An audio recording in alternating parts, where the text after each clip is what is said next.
For this assignment, I will show you how to create a database using XMPP and CMD.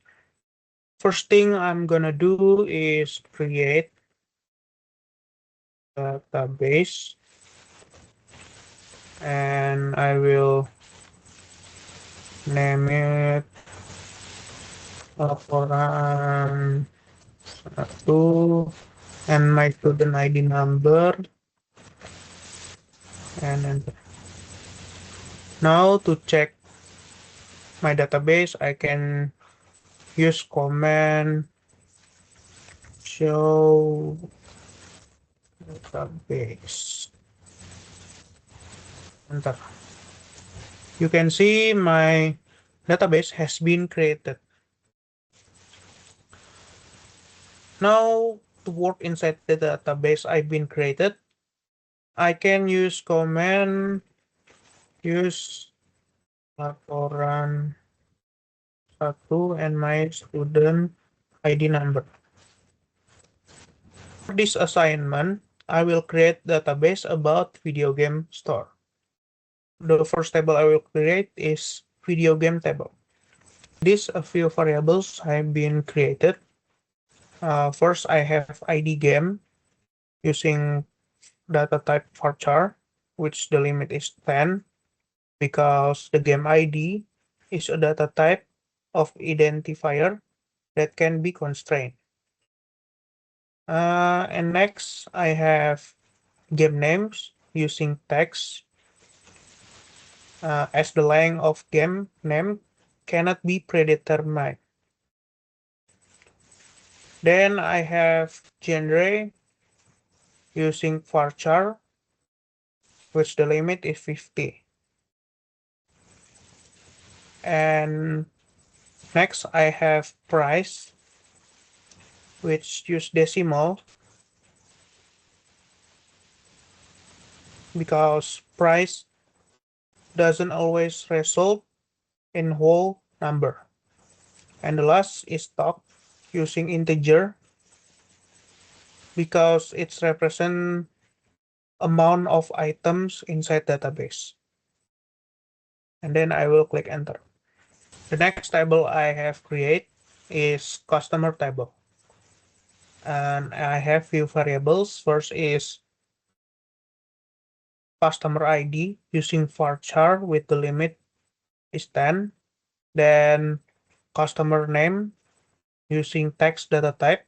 And the last is telephone number using varchar is 15 because typically phone number is always under 15 digits.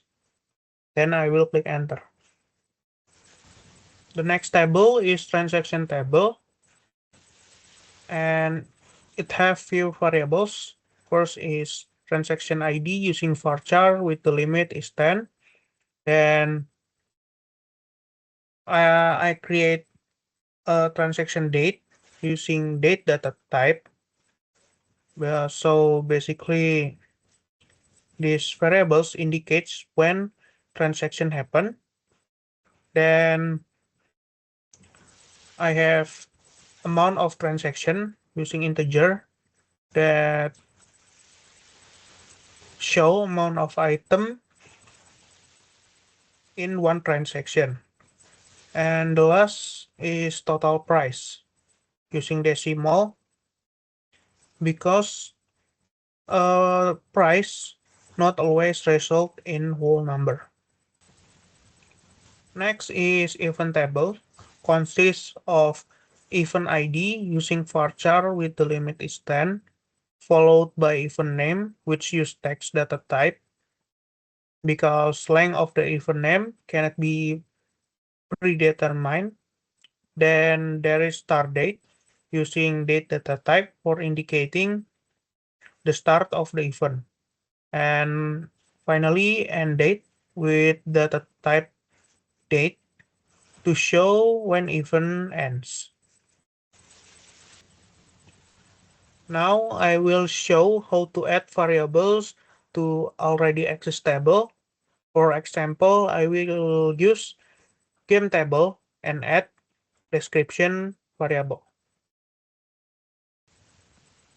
To add variables to existing tables, I will use command alter.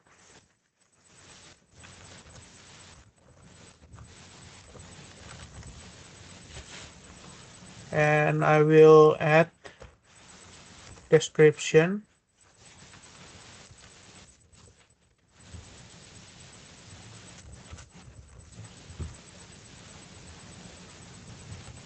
Oh, and by the way, I forgot to add the table name.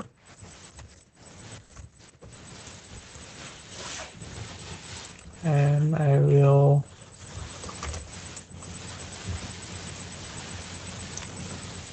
choose the data type, and it's gonna use text. Okay. To show you if the variable has been added, we can use command -c game. And you can see game description has been added and with text data type.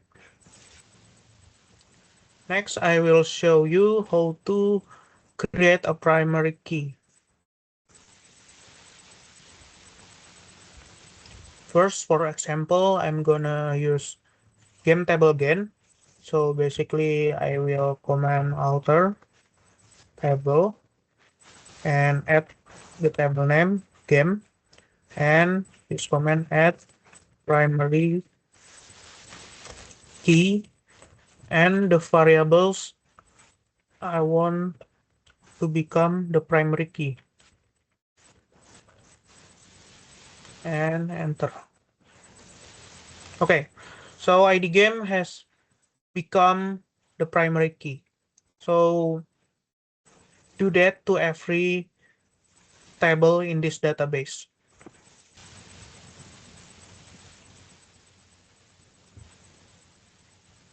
The next thing I will gonna do is create a relationship between the table using foreign key. Now you can see I have created a relationship between transaction table and game table, where ID game serve as foreign key. To create a relationship between this table, I use command alter table transaction, and I add ID game, and I add foreign key using ID game to reference to table game, which use ID game variable, and click enter. And the next relationship I created is between transaction table and customer table using ID customer as foreign key. To show all the tables in this database, we can use command show tables. Now I will show you every table inside this database. First, we have event table, which ID event as primary key, and then we have game table and ID game as the primary key, and we have game description. Basically, it's a variable we add after game table has been created. Then we have customer table and ID customer as the primary key. And the last, we have transaction table and ID transaction as primary key. So basically why I'm deleting the event table, basically this database is used more for accounting or transaction. So basically event table is not very relevant for this database.